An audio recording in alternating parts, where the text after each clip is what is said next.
नमस्कार दोस्तों, विद्या दर्शन पाठशाला के ऑनलाइन यूट्यूब मंच पे आपका स्वागत है। मेरा नाम अखिलेश शर्मा, आपका मैथमेटिक्स मेंटर।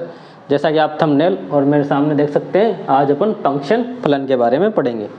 देखो, जिनके भी कक्षा 11, 12 RPSC first grade second grade maths से तैयारी कर रहा हो या कहीं भी ऐसा सिलेबस में कहीं भी आपके फंक्शन लिखा हो तो आप इस वीडियो को ज़रूर देख सकते हैं, है ना। तो ये वीडियो आप बहुत इंपॉर्टेंट होने वाला है और आपको इस वीडियो से फंक्शन फलन की सारी जानकारी मिल जाएगी। तो शुरू करते हैं। तो शुरुआत से शुरू कर लेते हैं कि भाई फंक्शन डेवलप कैसे हुआ, फलन, है ना। देखो बेसिकली क्या है, फंक्शन एक f(x) ये है। देखो ये बेसिकली फंक्शन एक मशीन है, मशीन जिसमें अपन यहाँ से इनपुट देंगे और अपन को ये कुछ आउटपुट देगा। ठीक है, क्या है भाई, यहाँ से अपन ने इनपुट दिया, मशीन उसको कन्वर्ट करेगी और अपन को कुछ ना कुछ आउटपुट देगी। तो इसे समझने से पहले ये सोच लेते हैं ये मशीन या ये फंक्शन आया कहाँ से। तो देखो सबसे पहले अपन ने क्या पढ़ा, कलेक्शन, है ना। कलेक्शन मतलब संगठन, है ना, किसी भी वस्तुओं का संग्रहण, एकत्रीकरण।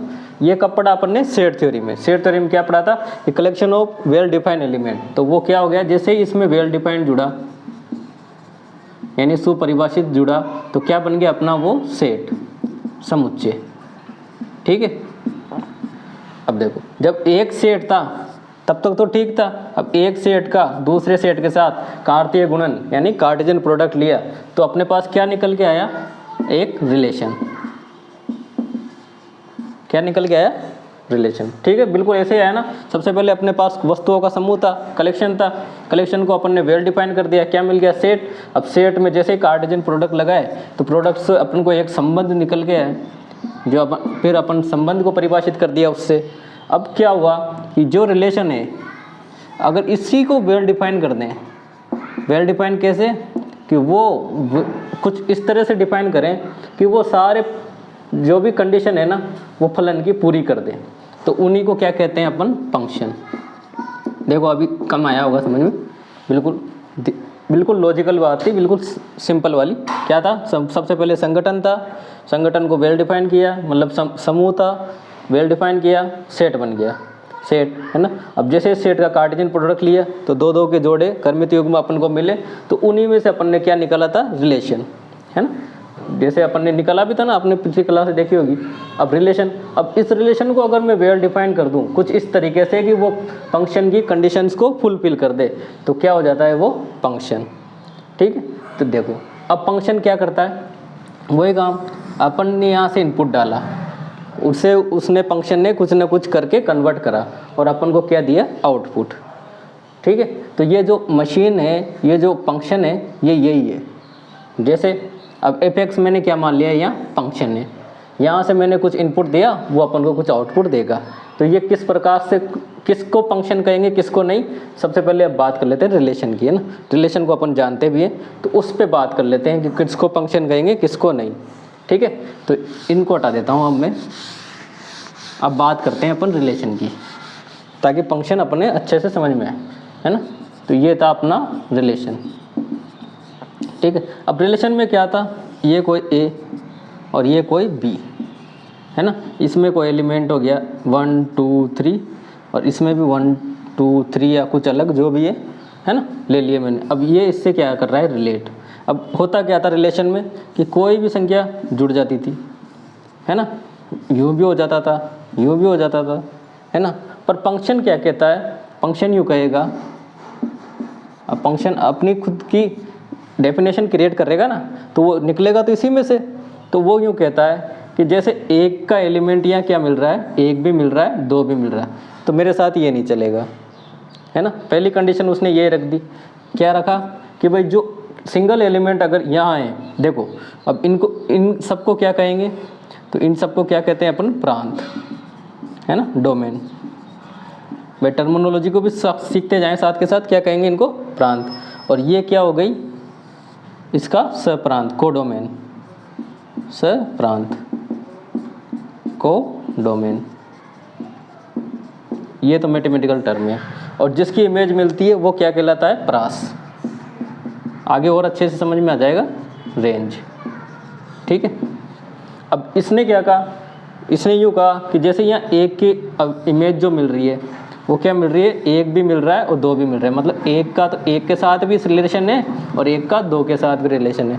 तो जैसे ही ये फंक्शन पे गई है बात, तो फंक्शन ने कह दिया नहीं, ऐसा नहीं होना चाहिए, इधर से इधर जब भी जाएंगे तो एक साथ दो तीन नहीं चल सकते, कुल मिलाकर ये बात है। तो या तो एक ही बनाएगा या ये ही बनाएगा, मतलब कहना यूँ चाहता है ये, जैसे 1 2 3 1 2 3, ठीक। अब इसने यूँ कर दिया ना एक और ये दो, ठीक, तो ये नहीं चलेगा। अगर ऐसा होगा तो वो फंक्शन नहीं कहलाएगा। उसने कहा अगर एक ही बनेगी, है ना, क्या बनेगी, एक ही बनेगी, तो एक ही बना देते हैं।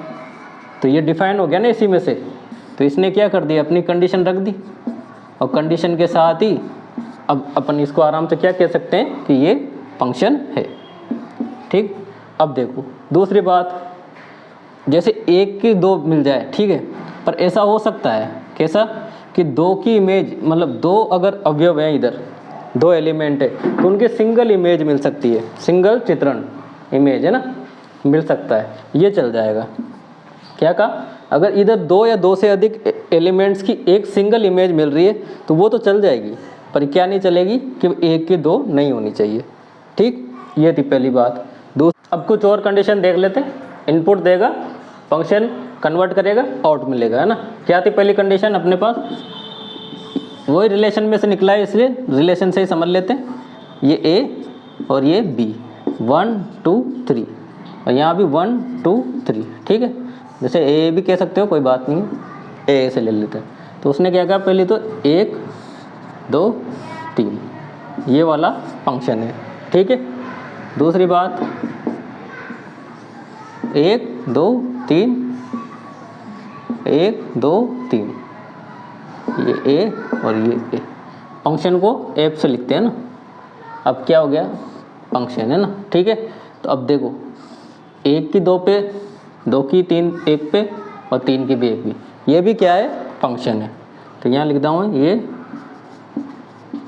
फलन है, ये भी क्या है, फलन है। कंडीशन समझते जाना है ना भाई। यहाँ तीनों की तीन इमेज मिल रही थी इसलिए, और यहाँ तीनों की एक इमेज मिल रही है इसलिए।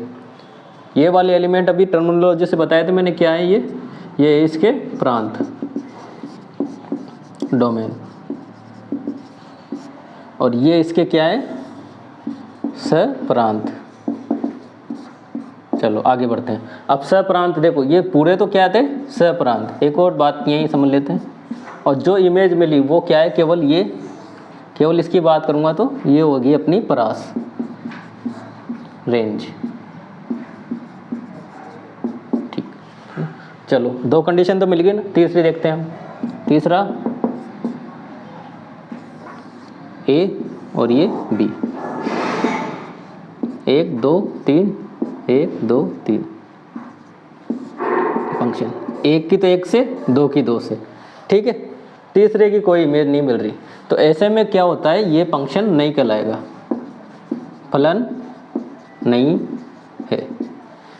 क्या नहीं कहलाएगा, ये फलन नहीं कहलाता। क्यों, क्योंकि तीसरे जो एलिमेंट बच रहा है वो चाहे भले कोडोमेन में तो बच जाए, पर अपने जो प्रांत है ना, डोमेन है, उसमें एलिमेंट नहीं बचना चाहिए, इसलिए ये क्या, फलन नहीं कहलाता। तो इसको तो फलन नहीं कहेंगे। साथ ही ये क्या है, ये रिलेशन तो है भाई। रिलेशन में क्या कंडीशन थे, रिलेशन तो है, पर रिलेशन की बात अब नहीं कर रहे, अब क्या कर रहे हैं, फलन की। तो ये क्या नहीं है, फलन नहीं है, ठीक है।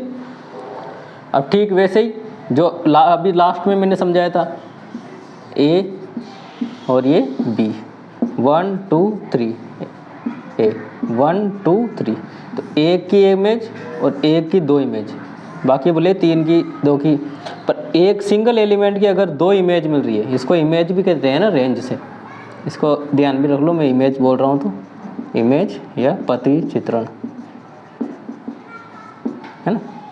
तो अगर एक सिंगल एलिमेंट की, सिंगल अवयव की दो या दो से ज़्यादा इमेज मिल रही है, तो वो भी क्या नहीं होता, फलन नहीं होगा।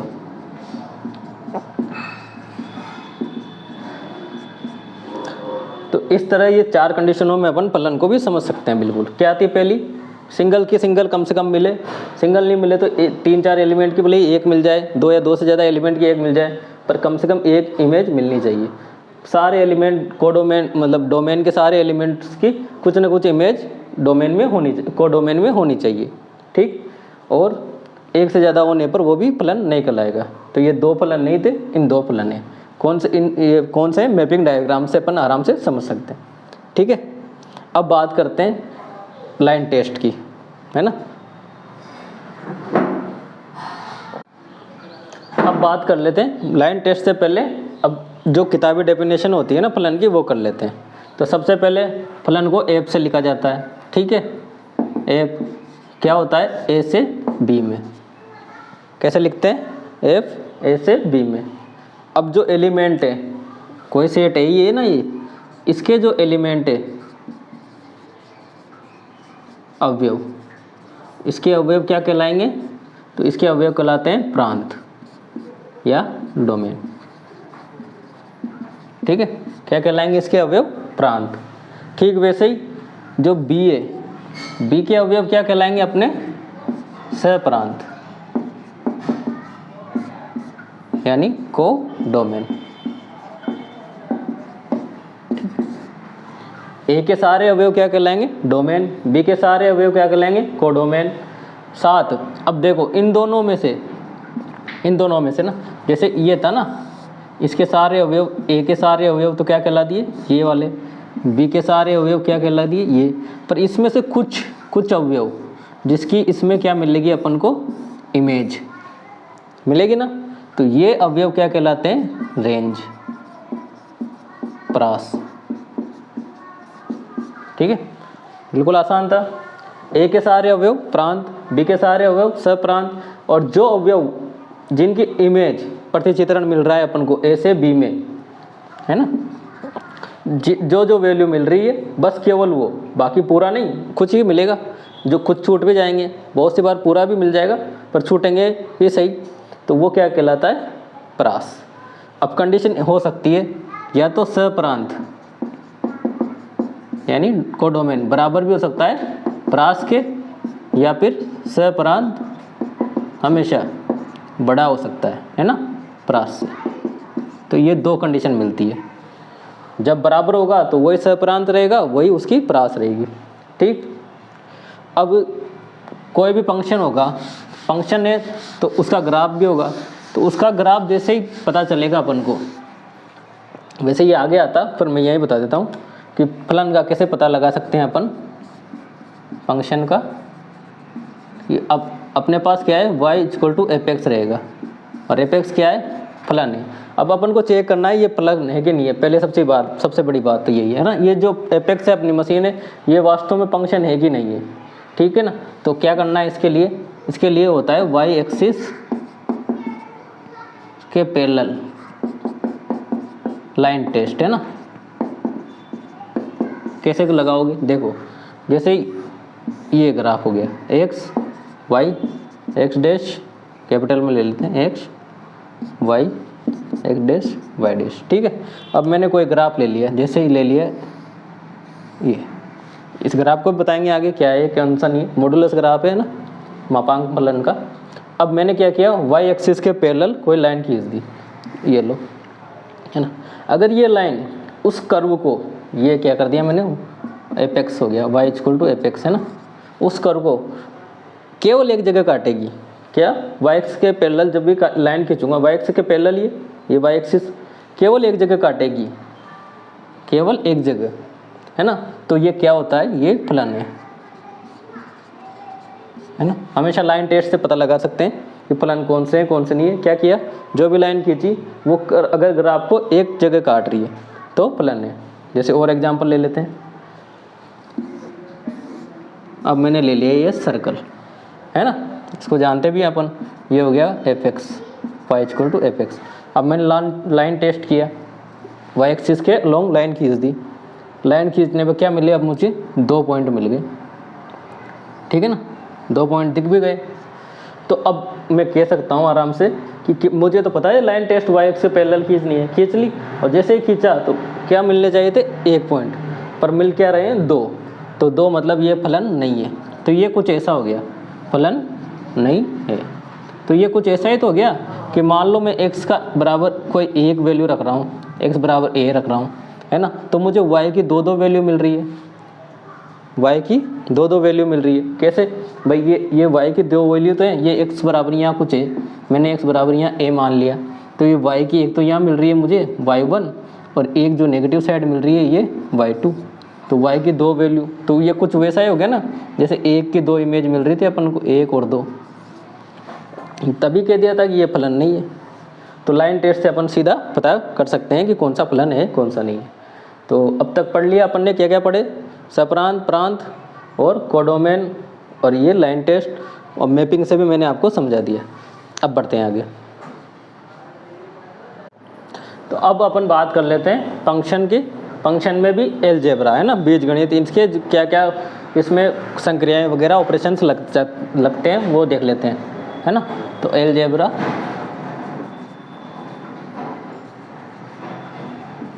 ऑफ फंक्शन ना, बीजगणित, फलनों की बीजगणित। पहला, अगर दो फंक्शन है ना, फंक्शन एक तो क्या हो गया f(x) एंड g(x). अब फंक्शन को कैसे लिखेंगे, f(x) और g(x). अब f(x) का अगर पूरा लिखेंगे तो f(x) क्या रहेगा, a से b में, ठीक है। ऐसे g(x) क्या रहेगा, कोई फंक्शन है c से d में, ठीक है। ये तो हो गया इनका रिप्रेजेंटेशन, ठीक। तो अब इनका क्या करना है, योग करना है ना, योग ऐड करेंगे। तो इनको ऐड कैसे करेंगे, f(x) प्लस माइनस योग करो, या बाकी भी लिख लेते हैं, घटाना, दोनों को एक साथ। तो कैसे करेंगे, g(x), ठीक है। तो जैसा फंक्शन है उसको वैसे के वैसे ही जोड़ देंगे। अब देखो दूसरी बात, ऐसे ही इनका क्या करें, मल्टीप्लाई और डिवाइड करेंगे। तब भी क्या करेंगे, मल्टीप्लाई करेंगे तो f(x) इंटू g(x), है ना, और डिवाइड करेंगे तो f(x) और अपन में क्या आ जाएगा, g(x). अब देखते हैं, देखो जब भी इनको जोड़ करेंगे तो जोड़ क्या होगा, ये जो है ये क्या है, इन दोनों की कोडोमेन है ना, क्या है ये, सॉरी डोमेन है, प्रांत है। तो प्रांत का भी क्या हो जाएगा, जुड़ जाएगा। तो यानी प्रांत क्या हो जाएंगे, जुड़ जाते हैं। जब सवाल करेंगे तब और देख लेंगे। और जो इनकी जो रेंज कोडोमेन है वो भी क्या हो जाएगा, जुड़ जाएगा। मतलब कुल मिला के ये है कि इनके प्रांतों का भी संघ बन जाएगा, यूनियन, और सप्रांत का भी संघ बन जाएगा। ठीक वैसे ही है ना। एक और एक अलग चीज़ जो होती है वो होती है कंपोजिट, कंपोजिट फलन फंक्शन, यानी मिश्रित फलन, ठीक है। मिश्रित मतलब कैसे, जैसे f(x) और g(x) दोनों अलग अलग फंक्शन है, पर दोनों किस में, x में, है ना। तो इसको मैं ऐसे लिख सकता हूँ f(g)(x), ठीक है। तो ये क्या हो गया, ये हो गया f(o)(g). क्या किया मैंने, f को लिख दिया g(x) की फॉर्म में। तो ये कौन सा फंक्शन होता है, f(o)(g), कंपोजिट फंक्शन। जब सवाल करेंगे तब और बढ़िया समझ में आ जाएगा। ऐसे ही g(o)(f) लिखेंगे तो g(f)(x), ये कौन सा फंक्शन हो गया, g(f)(x), ठीक है। तो ये कुछ इनकी बीजगणित है। अभी कुछ सवाल करेंगे तब देख लेंगे इनको कैसे क्या करते हैं। तो अब अपन सम स्टैंडर्ड फंक्शन यानी मानक फलनों के बारे में पढ़ते हैं, और साथ ही देख लेते हैं कि मानक फलन की प्रांत क्या है, परास क्या है, और जब से मोस्ट इम्पोर्टेंट पार्ट भी यही है इसका फलन का, ठीक है। तो शुरुआत करते हैं अपन सबसे पहले मापांक से। मापांक फलन, अंग्रेजी में कहेंगे इसको मॉडुलस फंक्शन।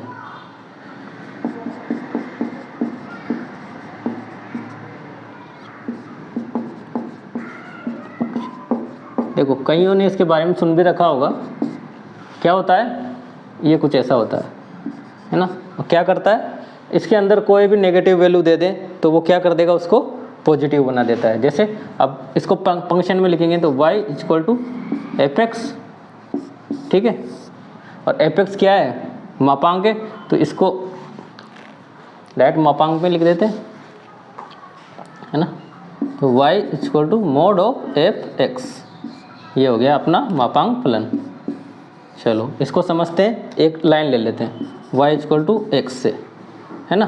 तो अब y इक्वल टू एक्स, तो y इक्वल टू एक्स क्या है, अगर y equal to x line को खींचेंगे तो कहाँ मिलेगी, कुछ ऐसे मिलेगी, है ना। ये तो हो गया अपना x y x dash y dash, है ना।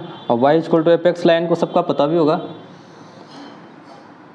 ये जो इसके साथ 45 डिग्री का कोण बना के चलती है ना, इसको हटा देते हैं हम, ठीक है। ये तो क्या है, y equal to f x. अब इसी को कन्वर्ट कर रहे हैं किसमें, मापांक में। तो मापांक क्या करता है भाई, y इक्वल टू एक्स को ही कर देते हैं अभी ना। तो y इक्वल टू क्या हो जाएगा, मोड ऑफ एक्स। और मोड ऑफ एक्स को जब खोलते हैं तो कैसे खोलता है, अगर इसकी नेगेटिव वैल्यू आएगी, इसकी नेगेटिव वैल्यू पहले इसकी पॉजिटिव वैल्यू, पहले इसकी पॉजिटिव वैल्यू आएगी तो वो ऐसे कैसे ही आ जाएगी, है ना। तो x क्या हो जाएगा, greater than equal to 0। x क्या हो गया, ग्रेटर देन इक्वल टू 0। अगर इसमें नेगेटिव वैल्यू रखेंगे तो ये कैसे खुलेगा, माइनस एक्स के साथ। तो माइनस एक्स क्या हो गया, और ये कैसे, कब तक, x लेस देन 0। जब भी नेगेटिव वैल्यू रखेंगे तो ये पॉजिटिव में अपने आप बन जाएगा। कैसे, अब मैंने रखी है यहाँ, मान लो -5 रखा, तो -5 में ये क्या खुलेगा, माइनस एक्स। तो माइनस इंटू -5 क्या हो जाएगा, प्लस का 5, ठीक है ना। क्योंकि कंडीशन है ना, कौन सी वैल्यू कब रखनी है, x अगर 0 से या 0 से ज़्यादा होगा तो पॉजिटिव वैल्यू, और x 0 से कम होगा तो माइनस एक्स के साथ खुलेगा, ठीक। तो ये थी इसकी खोलने वाली। अब इसको बनाते हैं।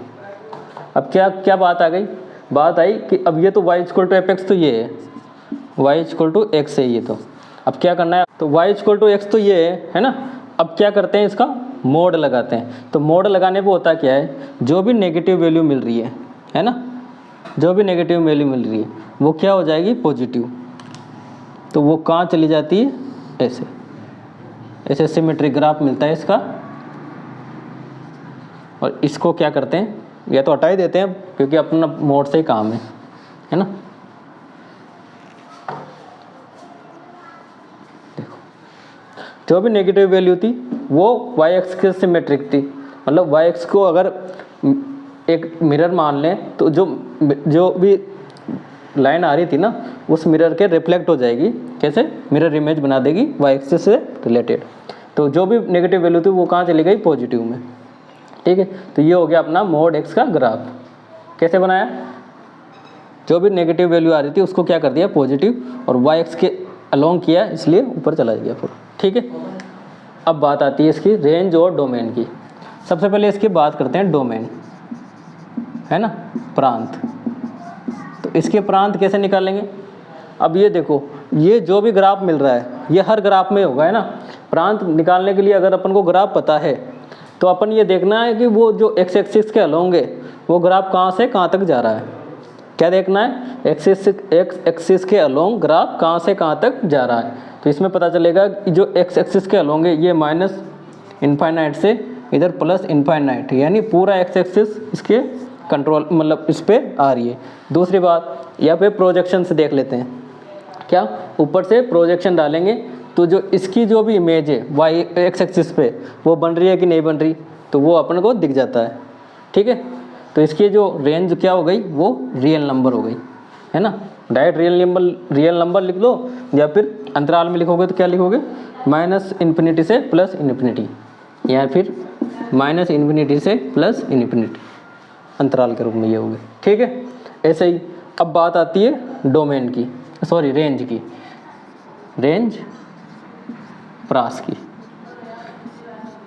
तो प्रास क्या होगा, प्रास के लिए क्या करना है, वाई एक्सिस पे देखना है, क्या करना है, वाई एक्सिस पे। तो वाई एक्सिस को, अब ये देखो ये वाई एक्सिस पे ग्राफ कहाँ से कहाँ तक जा रहा है, तो जहाँ से पता चलेगा कि ये 0 से और +∞, इसके नीचे तो कोई ग्राफ है ही नहीं, है ना। और दूसरी बात, अगर प्रोजेक्शन से देखेंगे तो एक्स एक्सिस के अलोंग प्रोजेक्शन डालो और किस पे, वाई एक्सिस पे देख लो, वाई एक्सिस पे जहाँ जहाँ इसका प्रोजेक्शन मिल रहा है वहाँ इसकी क्या हो जाएगी, रेंज। तो रेंज कितनी हो गई, देखो 0 इंक्लूड है तो इसको न्यू भी लिख सकता हूँ, 0 और यूनियन R+, ये भी लिख सकते हैं, पर ऐसे मत लिखो, बोले आप क्या लिख दो सीधा ही, क्या है, 0 से 0 इंक्लूड है ना, 0 क्लोज कर दो, 0 से प्लस इनफाइनाइट तक, ठीक है। तो मापांक फलन था ये, क्या था, जो भी वैल्यू देंगे वो क्या कर देगा, ये पॉजिटिव कर देगा, इसको इसलिए मापांक या मॉडुलस फंक्शन कहते हैं, ठीक है। नेक्स्ट आगे बढ़ते हैं। तो नेक्स्ट है अपना ग्रेटेस्ट इंटीजर फंक्शन, है ना, महत्तम पूर्णांक फलन। देखो महत्तम पूर्णांक y इक्वल टू हो गया अपने पास f ऑफ x, है ना। अब जो इसका सिंबल होता है वो होता है क्लोज ब्रैकेट, है ना, बड़े वाले, ठीक है।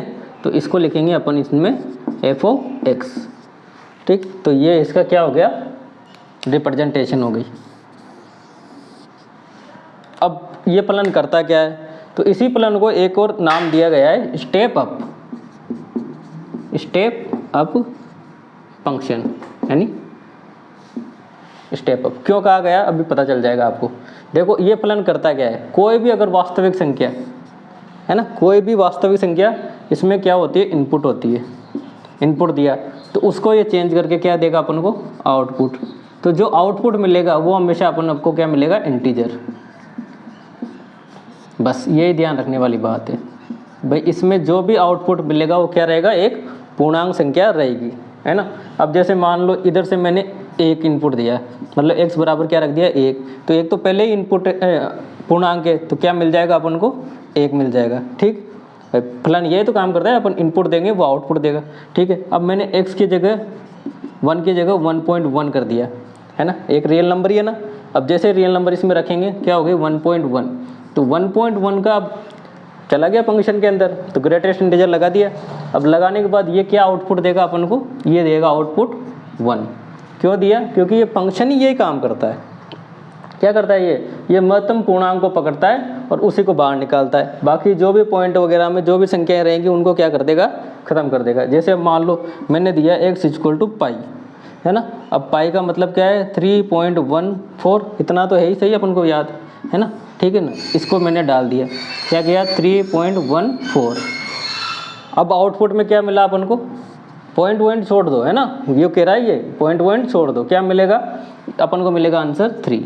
क्यों मिला, क्योंकि काम ही इसका यही है कि महत्तम पूर्णांक देने का, ठीक है। ऐसे ही अब मैंने x बराबर क्या दे दिया, x बराबर दे दिया मैंने -1.9, क्या दिया, -1.9, वही -1.9 महत्तम पूर्णांक में रख दिया मैंने।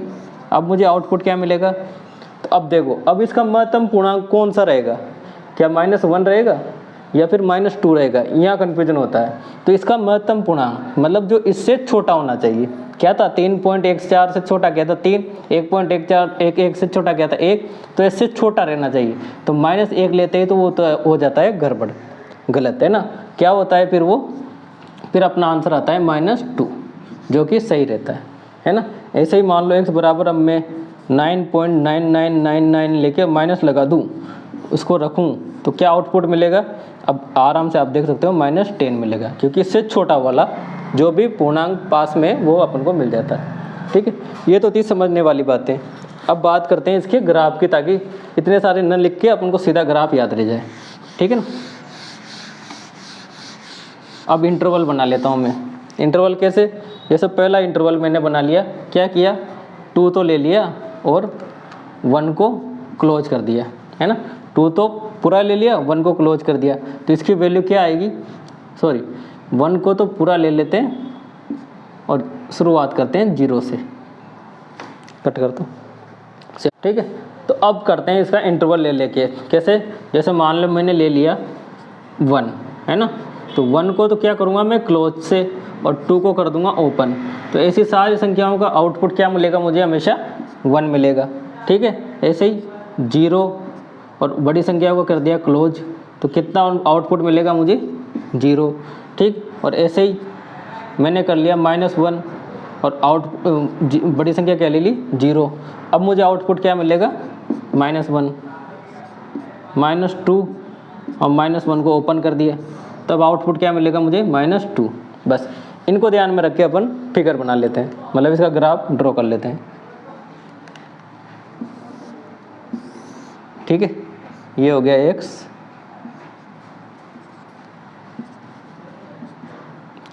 तो ये 1 2 3 4 ये x और y 1 2 3 4 -1 -2 y डैश -1। पहले इंटरवल देख लेता हूँ 1 से 2 है ना। अब 1 से 2 में सारे वैल्यू क्या दे रहा है, ये 1 दे रहा है ना। तो 1 से 2 में ड्रॉ करते हैं। तो 1 से 2 है ना, ये रहा। चलो पहले 0 वाला लिख लेते। 0 से 1 है ना, 0 से 1 में सारे वैल्यू क्या दे रहा है, 0। अब 0 से 1 में देखो 0 तो इंक्लूड है ना। तो 0 यही है ना, ये 0। तो 0 तो इंक्लूड है पर 1 क्या नहीं है, इंक्लूड नहीं है। तो मैंने 1 को ओपन कर दिया, खोल दिया कि भाई ये 0 तो इंक्लूड है पर 1 इंक्लूड नहीं है। और सारी वैल्यू क्या मिल रही है मुझे, 0 मिल रही है। ठीक है, अब बढ़ते हैं ऊपर 1 से 2 में। तो 1 से 2 में सारी वैल्यू क्या मिल रही है, 1 है ना। अब देखो 1 तो इंक्लूड है, 2 इंक्लूड नहीं है। तो बिल्कुल वैसे ही ड्रॉ कर दो। तो 1 तो इंक्लूड है और 2 इंक्लूड नहीं है। ठीक है ना। अब दिख रहा है ना, स्टेप अप हो गई। बस यही था पद चलन, स्टेप सीढ़ी जैसा बनता जाएगा। नीचे चलते हैं, -1 से 0, -1 से 0 के बीच में -1 दे रहा है। तो -1 तो ये रहा, वैल्यू तो समझ में आ गई। अब -1 तो इंक्लूड है, 0 इंक्लूड नहीं है। तो -1 इंक्लूड है और 0 इंक्लूड नहीं है ना। ऐसे ही नीचे चलेंगे तो -2 तो इंक्लूड है, 1 इंक्लूड नहीं है और वैल्यू आ रही है -2। तो ये देखो -1 -2 तो यहाँ कुछ हो जाएगा। और जिसमें क्या रहेगा, -1 इंक्लूड नहीं है, तो -1 पे ओपन हो गया। अब ऐसे आगे बढ़ जाएंगे सिमिलरिटी लगा लगा के, तो अपन को वैल्यू ये मिलेगी, है ना। ये दो, ये बन गया अपना ग्राफ। क्या किया, कुछ वैल्यू ले ली मैंने और वो रख दी। और रख के जैसे ही पता चला कि सीढ़ी नुमा ग्राफ है, और इसी को कहते हैं ग्रेटेस्ट इंटीजर फंक्शन, जो कि अपन को पूर्णांक यानी महत्तम पूर्णांक, जो भी उसके पास में जो पूर्णांक रहेगा बड़ा से बड़ा, वो अपन को देगा। ठीक है, तो ये था ग्राफ। अब इसके बाद करते हैं अपन आगे रेंज और डोमेन की। सबसे पहले डोमेन प्रांत। अब इसका प्रांत कैसे निकालेंगे, तो इसमें देखो x की तो सारी वैल्यू अपन रख सकते हैं, है ना भाई, यूँ ही तो है। x में ये ग्राफ कितना फैला हुआ है, वो इसका क्या होता है, प्रांत। तो x की तो हर कोई वैल्यू अपन रख सकते हैं, किसी भी वैल्यू पे देख लो, या पे प्रोजेक्शन भी डालेंगे तो अपन को x की इमेज, x एक्सिस पे जो भी इमेज मिलेगी पूरा कवर मिलेगा, है ना। ये जहाँ गोले हैं ना, मान लो यहाँ गोला है पर इसकी इमेज तो है, यहाँ गोला है तो इसकी इमेज तो है, यहाँ गोला है तो इसकी इमेज तो आएगी, है ना। तो x एक्सिस पूरा कवर हो जाएगा। तो ऐसे ही इसका जो डोमेन आएगी वो आएगी R, यानी रियल संख्या, कोई भी वास्तविक संख्या इसमें दो। और इधर भी समझ सकते हैं, अगर मैं कोई भी वास्तविक संख्या डालूंगा तो कुछ ना कुछ आउटपुट अपन को मिल ही जाएगा। तो इसकी कोई बंदिश नहीं है डोमेन में कि डोमेन में कुछ ना कुछ बचेगा। और बाकी अपन ग्राफ से भी देख सकते हैं। दूसरी बात, अब बात आएगी रेंज की, है ना।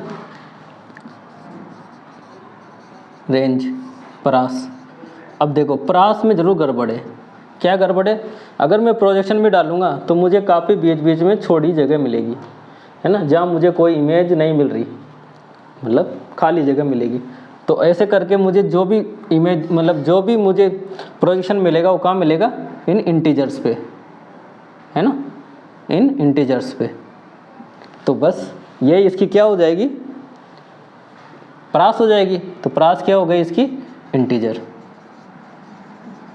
यानी पूर्णांक संख्या कुछ भी हो भले वो। और बाकी ये फंक्शन से भी देखें तो इनपुट जो देते हैं वही तो अपना क्या था, इनपुट दिया था वो क्या था, अपना डोमेन, है ना। और जो आउटपुट मिल रहा था वो क्या है, रेंज, है ना।